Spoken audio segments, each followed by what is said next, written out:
מדבר השם אל משה ואל אהרון לאמור. פרשת בחוקת. L'Éternel, il parle à Moshe et à Aaron en disant Zot, voici, Hukat Ato, la loi dogmatique de la Torah. C'est quoi dogmatique? Ça veut dire il y a des mitzvot et des lois de la Torah qui sont logiques. Il y a qui sont émotionnels. Il y a qui sont à moitié compréhension, à moitié invisible. Et il y a qui sont dogmatiques, c'est-à-dire celui qui cherchera à les comprendre, il aura toujours un tic. Ça veut dire qu'il ne comprendra pas. Parmi les mitzvot dogmatiques, c'est Hukat Ato, c'est-à-dire la vache rousse. Maintenant, on va essayer d'expliquer d'abord le texte. Et après, on posera quelques questions. On fera la relation avec le talit, le fameux talit que Korach a pris pour aller affronter mon cher ami. Il a pris un talit. Donc, voici Hukat Ato.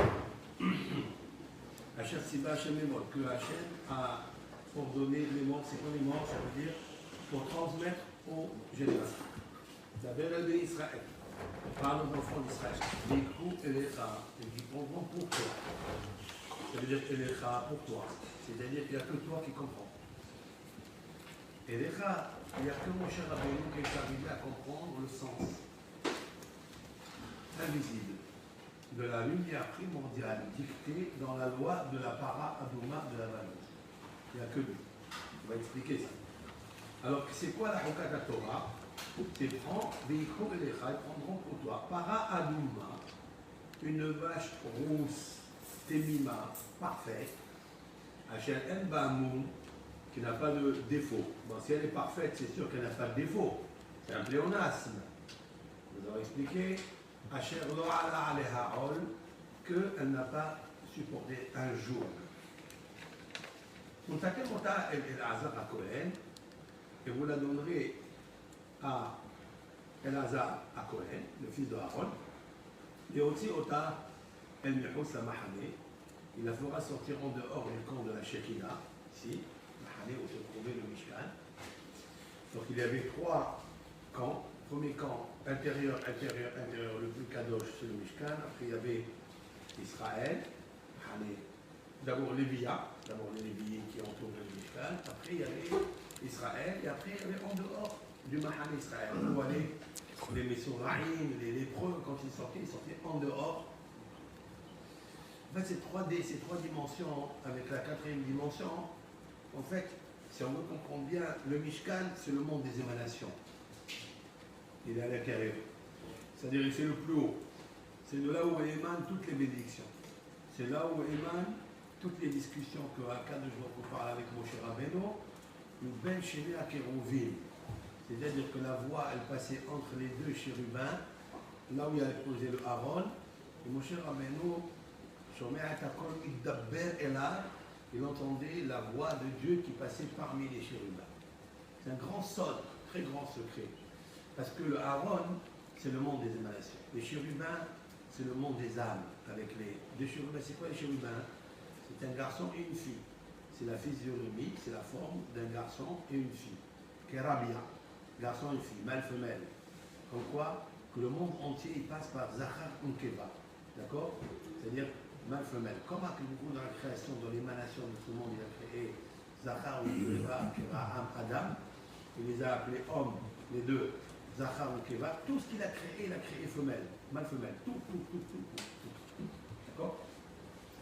C'est la raison pour laquelle c'est une des réponses clés à l'interdit de Mishkav Zachor ou bien de l'homosexualité. Quand l'homosexualité c'est interdit, qu'est-ce qu'il y a? 2 personnes sont consentantes et veulent profiter l'un de l'autre, ils veulent s'aimer l'un de l'autre, c'est interdit. Une des raisons que je donne toujours, mais Akadosh Baruch Hu, il a créé le monde, Zachar ou Keva. Il a créé mâle, femelle. Et lorsqu'il a pris par exemple la tomate et il a planté la graine de la tomate, il a fait sortir la terre. La tomate, elle sort avec beaucoup de graines. Pourquoi faire? La pomme, elle sort avec beaucoup de graines à l'intérieur. Pourquoi faire? Pour reproduire. Et lequel? Il faut reproduire. Et si tu fais un conflit, tu fais ici un kil'aïm, c'est-à-dire tu fais ici un emprisonnement entre un homme et un homme, Donc ils ne vont pas reproduire. S'ils ne peuvent pas reproduire, donc il y a un conflit avec l'Éternel lui-même. Donc c'est pour ça que c'est à trop. Parce qu'il faut Zachar ou Keva. Nous allons expliquer ça. D'accord. Donc le Mishkan, en fait, le Mishkan, c'est de là où passait l'émanation de la parole de Dieu par rapport à Moshe Rabbeinu. Ça c'est clair. Oui. Clair. Ça passe par les déchets urbains, il faut que ça passe par Zachar ou Keva. Un garçon et une fille. C'est ça le couple. Le couple, il est déjà inscrit dans le Aaron à Kodesh. Maintenant, l'émanation. Après, ça c'est l'émanation. Après, on passe vers les chérubins, c'est le monde des âmes. Malachim. Avant les âmes, il y a Beria, c'est le monde des âmes. Le monde des âmes, Beria, c'est la création, qui est la formation où sont formés les Malachim. Malachim, ce sont en fait les noms des sphirotes. Hesed, un Malach s'appelle Hesed. Un Malach, un autre s'appelle Gevura. Par exemple, Hesed, c'est Mikaël. D'accord? Pour ça, il dit, Eliyahu Hanavi dans son introduction à la Kabbalah, Eliyahu Hanavi dit que Be'ahoud, Kirou Malachaya, avec les noms des séphirotes, sont appelés les anges. Et c'est vrai, parce que Hesed, un Malach, il s'appelle Hesed. Tu peux dire par exemple, Hachem, envoie-moi Melecha Hesed, un Malach qui est Hesed, pour m'aider. Qui? Michael. Envoie-moi, j'ai besoin de force parce que je ne peux plus supporter, j'ai besoin de force physique, métaphysique. Envoie-moi Gabriel. Midata Givurag. Vous comprenez? Je n'ai pas de lumière, je suis dans l'obscurité, dans les ténèbres, je ne vois plus rien. Envoie-moi Uriel, Aleph, Resh, la lumière. D'accord? Quelqu'un veut devenir riche. Envoie-moi Aushriel. Ah, tout le monde aime ça. On a ça. Aushriel. Achir, elle. Tout est en fait dans les lettres de la Torah qui sont des malachim, qui sont des anges. Très bien. Maintenant, il dit, El Hazar, il doit la sortir où? El Mihos Samahani. Le Mihos Samahani, en fait, c'est ce monde-là. Excusez-moi. Le Mihos Samahani, ça veut dire le Mishkan, l'Elia, Israël, et après le monde des Soraïm, le monde des lépreux, le monde des Avim, le monde de ceux qui ont des maladies, ils ont des écoulements. 1, 2 jours de semences, etc.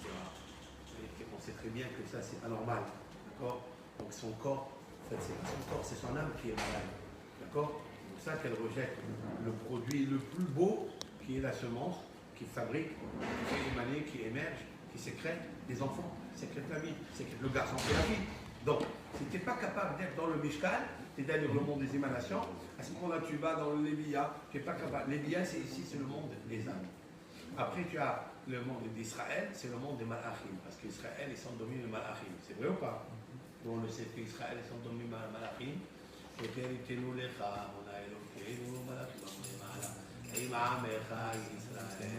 Malachim, Hamoné, Ma'ala, et Amecha, Israël.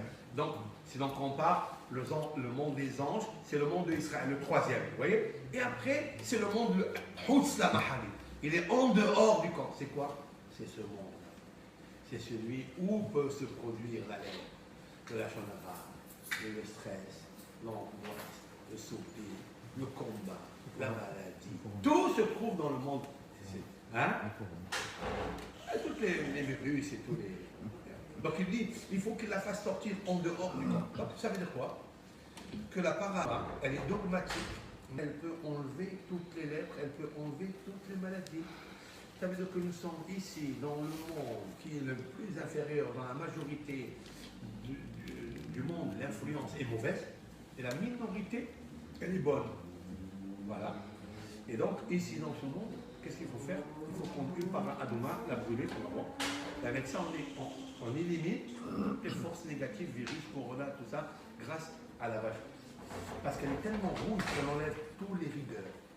Parce que para Adoma, ça veut dire qu'elle est tellement rouge qu'elle prend sur elle la responsabilité de toutes les rougeurs ou rousseurs qui arrivent dans ce monde. Les hontes, la rousseur de la honte. Après, l'homme se trouve fâché avec lui-même. Il est comme s'il se versait du sang à lui-même. Il ne s'aime pas. D'accord? Tous ces crimes qu'il y a dans le monde, on peut les enlever avec parade. Et c'est ça qui est bon. On va expliquer. Et la Kah El Azara Kohen Middamar. Qu'est-ce qu'il fait? Pardon.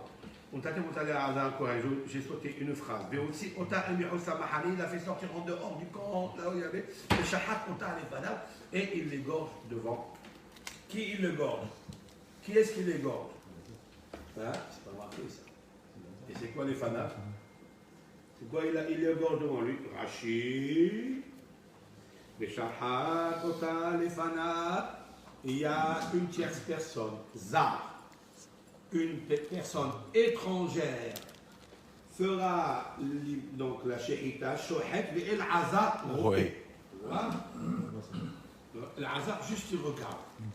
Il regarde une tierce personne, un Israël, c'est pas un Israël, il fait la shahita, et l'azar, il regarde. Et pourquoi pas l'azar qui coupe pas? Hazar. Maintenant, vous êtes habitué avec ces choses. Qu'est-ce qu'il a dit? Pourquoi El Hazar, c'est pas lui qui. Tu la donnes à El Hazar. Mais on dit que tu la donnes à El Hazar, tu la fasses sortir à l'extérieur. Lui, il l'a fait sortir à l'extérieur. C'est magnifique. Il prend la parole à demain. Lui, il est Hesed. El Hazar, c'est la mida du Hesed, la bonté, l'amour. Lui, il ne peut pas égorger la vache. Parce que lui, c'est le contraire de la mida du Hesed. Parce que la vache rousse est mida tadine, adouma, le dîme. Il ne peut pas le faire. Il faut laisser chacun son territoire, chacun sa limite. Pourquoi le soir, on n'a pas le droit d'étudier les télim, de lire les télim, excepté quand le cas. Enfin, pourquoi on n'a pas le droit de lire la Torah écrite le soir? Hein? C'est la limite des moments du jugement. C'est les rigueurs. Le soir, c'est les rigueurs. Vous savez qu'il y a 7 planètes qui tournent, d'accord? Les planètes, elles tournent et elles gouvernent chacune, chaque heure dans la journée. Ils ont remarqué, les scientifiques, ceux qui s'occupent dans la phénoménologie, ils ont remarqué qu'à partir de Shki'atahama, dès que le soleil se couche, le soleil c'est Hesed, oui, le soleil c'est Hesed, le soleil c'est Abraham, le soleil c'est Moshe, ils ont fait arrêter le soleil. Abraham c'est Hesed, Yaakov c'est Hesed, Tiferet, Yaakov c'est Rahamim. Dès que le soir il arrive, alors qui prend position, c'est les forces négatives. Il y a la nuit, voilà, donc ça appartient.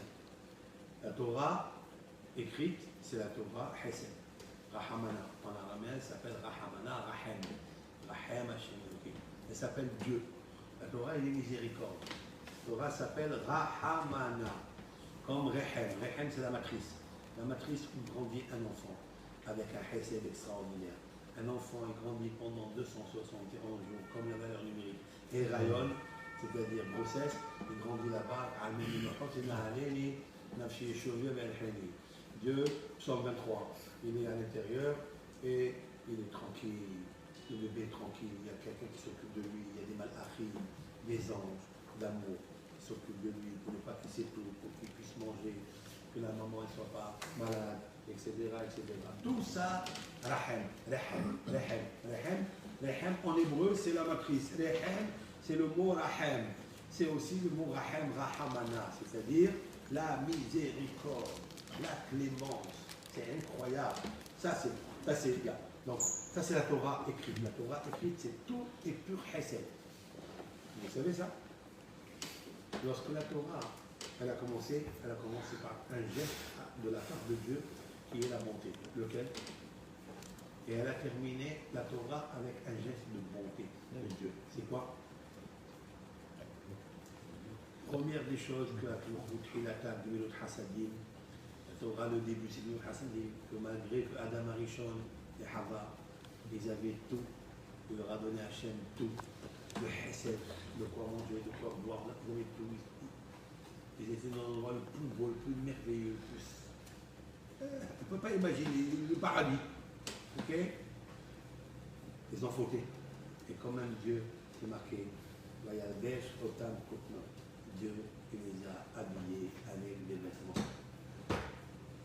Ils étaient nus, ils avaient remarqué qu'ils étaient nus, ils avaient honte. Il a dit, les parents, mon fils, tu es encore mon fils. Et il a habillé. Vayalbesh Otam, c'est lui. Il n'a pas dit, il leur a mis des habits et ils se sont habillés. Vayalbesh Otam Kotno. C'est lui-même le tailleur qui leur a fabriqué les vêtements et il les a habillés. Beau ça, non? Torah Gmilut Hasadim. Le début de la Torah Gmilut Hasadim. Tu ne mérites pas et quand même je fais avec toi une bonté. Et à la fin, L'enterrement de Moshe. Vaikvot Oto Badgai. L'Éternel lui-même s'est occupé d'enterrer Moshe Rabbeinu. Parce que son corps, personne ne peut le toucher. Personne. C'est à la limite, Aaron, il aurait pu, mais Aaron est mort avant Moshe. Donc, ce n'était pas possible. Aaron, c'est Hesed, d'accord. Mais le Hesed, du Hesed, du Hesed, du Hesed, l'infini, du Hesed, c'est-à-dire de la qualité de la bonté, c'est Dieu. Et Dieu même, il s'est occupé. Donc, le début de la Torah, c'est Imul Hasadim. Et la fin de la Torah, Imul Hasadim. C'est bon. Imul Hasadim, valeur numérique, Tarian, 613. Les 613 mitzvot qui sont écrits dans la Torah, c'est que du pur bonheur, du pur Hesed. Que Hesed. Et même, Moshe Rabbeinu, valeur numérique 613. C'est beau ça. Hesed. Hein? On peut utiliser la nuit avec le Pirouj Rashi. Celui qui veut étudier la nuit, le Rav Hida, Shalom, dans son livre qui s'intitule Birkei Yosef. C'est un livre qu'il a écrit à 23 ans et que ce livre-là, il a été diffusé dans le monde entier. Vous savez ça? Ça s'appelle Birkei Yosef. Sur le verset qui est marqué, Yuledu al Birkei Yosef. D'accord? Ephraim et Menaché, Yuledu al Birkei Yosef. C'est-à-dire, ils ont grandi sur les jambes, c'était le sandak. C'était Yosef le sandak de Menaché et Ephraim. Oui. Et le Rav Hida s'appelle Yosef. Il a écrit, à 23 ans, il a sorti ce livre, que le monde entier le savait. Un jour, le Rav Hida, il s'est marqué ça quand il a fait la tournée là, en Europe, il est allé en Allemagne et pour aller voir un des grands maîtres là-bas, Ashkenaz, il s'appelle le Pnei Yoshua. Le Pnei Yoshua, c'est un grand Hacham Ashkenaz allemand. Et il est allé le voir. Il a dit, je veux avoir une approbation parce que je veux ramasser des fonds pour les pauvres de Jérusalem et les pauvres de Hebron. À l'époque, il y a 220 ans, je parle ici. Hein. Et il lui dit, je veux ramasser, donnez-moi, comme ça je peux rentrer dans les communautés, dans les ministères Ashkenaz et qui m'aident. Alors, il lui a dit, mais qui tu es? Quelle est la preuve que tu lui as dit, je suis l'auteur du Birkei Yosef? Il a dit, je ne te crois pas. Tu es l'auteur du Birkei Yosef? Il lui a dit, je ne te crois pas. Je ne te crois pas. Il a dit, apporte-moi la preuve. Il a envoyé des lettres pour. Il avait honte. Il était jeune. Vous savez quel âge il avait? Quel âge il avait? 28 ans. Pardon, il avait 23 ans. Il a écrit un autre livre avant, à 17 ans. Sha'arei Dora. Un livre sur le Avodah sur le traité Avodah Zarah. Peu importe. 23 ans, il envoie les lettres, mais avant qu'Azari, ça met du temps. Le Pnei Yoshua, à ce moment-là, ce Rav, il avait écrit un livre, le premier livre, sur les traités talmudiques Pnei Yoshua. Ça veut dire sur Kiddushin. Sur le traité Kiddushin, il a écrit un commentaire et il lui a dit est-ce que tu es l'auteur du Birkei Yosef? Voilà, je te donne mon livre. Et regarde. Le Rav Hillel a pris le livre, il est rentré dans sa chambre, bredouille comme ça, pris le livre. Il me l'a fait cadeau, le Rav, il m'a fait cadeau le livre, il l'a laissé dans la chambre. Le lendemain, il a pris ses valises et il est parti. Il est sorti pour aller voir notre rabbin pour essayer de l'aider. Le Shamash, il rentre dans la chambre, il fait à la chambre et il voit le livre. Le Shamash, qui était Talmid Chacham, le Shamash de Pnei Yoshua, quand je dis Pnei Yoshua, c'est l'auteur, hein, le livre, le nom il s'appelle comme ça. Il a dit, waouh, ça doit être un ignorant tellement, il n'a rien compris de ce qui est marqué dans le Talmud et les commentaires du Rav. Alors il l'a posé, il a laissé. Très bien. Il est revenu avec le livre, il a dit au Rav Pnei Yoshua, il a dit, Rav, je pense que l'invité, c'est pas pour lui. Mais le Pnei Yoshua, il a vu qu'il y avait des traces, des mains, des empreintes. Il ouvre, là, première page, il lui a fait des notations ici, là, tout le livre rempli de héarot, de questions, objections, des notations, des comptes. Waouh! Et le Rav qui dit, regarde dans mon livre Birkei Yosef, j'ai amené tel traces, pas comme toi. Tac, tac, tac, tac, tac.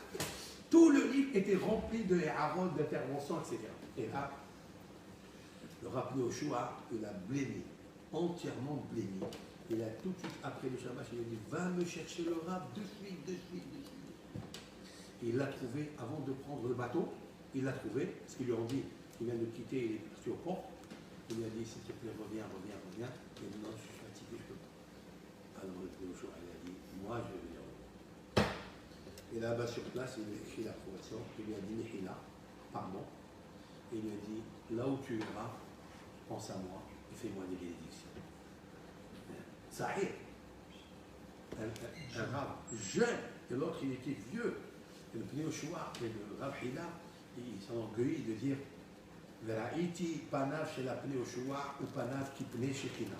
J'ai vu le visage du Rav comme le soleil et la Shekhinah. Pour lui faire Hakofal.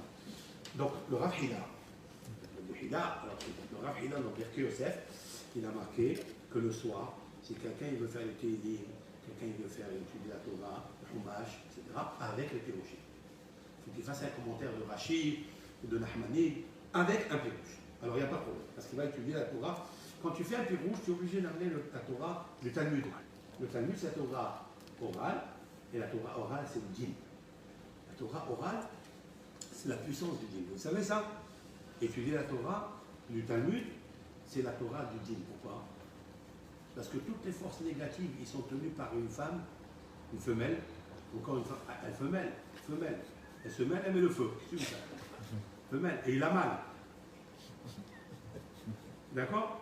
Elle s'appelle Lamed, Yud, Lamed, Yud, Tav. Vous connaissez cette force négative. La valeur numérique à elle, c'est combien? 480. Et j'ai dit avec l'aide de Dieu que le mot Talmud, Taf, Lamed, Mem, Vav, Dalet, valeur numérique 480. Celle qui contredit la force, c'est la Torah orale qui contredit cette force féminine. Mais le soir, celui qui étudie le Talmud, le matin, il a une puissance. Le Talmud dit dans le que quelqu'un étudie le Talmud le soir, il y a un fil de grâce qui est suspendu autour de ses yeux, de son visage, et le malach, l'ange, il dit, celui-là, il est béni de Dieu. Et cette personne-là qui bénit les autres, elles sont bénies. C'est incroyable. Bon, maintenant, donc El Hazar, il ne pourra pas faire la shrita. Donc qu'est-ce qu'il fait la shrita? C'est une tierce personne. Parce qu'elle est zar. Qu'est-ce que c'est zar? Un étranger. Et zar. Rachid dit, qui est-ce qui fait la shrita? Zar. C'est quoi zar? Étranger. Est-ce qu'il s'appelle un étranger zar? Parce qu'il est zar à la keuna. C'est-à-dire, il est étranger à la prêtrise. D'accord? C'est quoi le mot zar? Ben justement, parce que ce que fait la para Adoma, elle enlève tout ce qui est étranger, tout ce qui est extérieur, puisque nous sommes en dehors des camps où il y avait le tabernacle, où il y avait le camp des Lévites, où il y avait le camp de l'Israël. C'est en dehors. Zar. Ce monde-là, il est zar, il est étranger. Nous sommes des étrangers dans ce monde. Zar. Mais le mot zar, zain, resh, c'est la valeur numérique. Zain, c'est combien? 207. C'est 7. Et resh? 200. 207. C'est quoi? À quoi correspond le chiffre 207? Au mot or.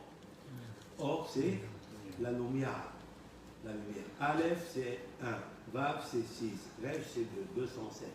C'est aussi l'anagramme du mot raz. C'est quoi raz? Secret. Secret. La lumière et le secret se trouvent dans ce monde. Seulement, la lumière et le secret sont cachés derrière la vache rouge. Ça veut dire derrière les épreuves. Les épreuves sont une vache rouge, comme vachement. Ce monde, il nous met la vachette. Vache. Comment maintenant on va se libérer pour avoir une vache qui rit? Il faut rire, il faut la simha. Alors on termine, qu'est-ce qu'il faut faire une fois qu'il a fait la shrita? Une fois qu'il a fait El Hazar HaKohen, il a pris Midama, il a pris du sang. Il faut prendre du sang, mais Esba'o avec son doigt. Mais il zappe et il asperge, Nochah, face. Le mot Nochah, il est puissant. C'est quoi Nochah? Il n'a pas dit Niflé devant. La Torah l'emploie ici un mot Nochah. C'est quoi Nochah? Nun Chav He. Je vais traduire. Pene Ohem face au visage de la tente d'assignation Midama avec le sang, Sheva Peramim. 7 fois. Ah, il y a ici le chiffre 7. C'est quoi ce chiffre 7? Pourquoi il fait l'aspersion de la vache rousse devant la face de l'âme? C'est pourquoi? Parce que c'est ce monde. Nous sommes en dehors du camp du Mishkan. Le Mishkan, c'est la synagogue. C'est là où il y a les Lévites. C'est là où il y a Israël. Il y a un endroit qui s'appelle Mihou. Il est ça. Là-bas, il faut égorger la force du mal. C'est là-bas, c'est dans ce monde qui tient 7 jours. 7 jours, ce monde, il tient 7 jours. Noun 50. Hein 50. Noun 50. Ra 20. 20. Het 8. 78. C'est quoi 78? Valeur numérique Mazala. Le Mazal. Parce que dans ce monde, le Mazal, il est difficile. C'est la même valeur numérique 78. Lehem, le pain. Pour avoir du pain ici, c'est difficile. Et pourquoi c'est difficile? Pourquoi ce monde est difficile? Qu'il faut la vache rousse. Regardez-moi, écoutez bien ce que je veux dire. Noun, c'est Nahash. Parce qu'il y a un serpent. Le Khaf, c'est Kele. Kele, c'est quoi?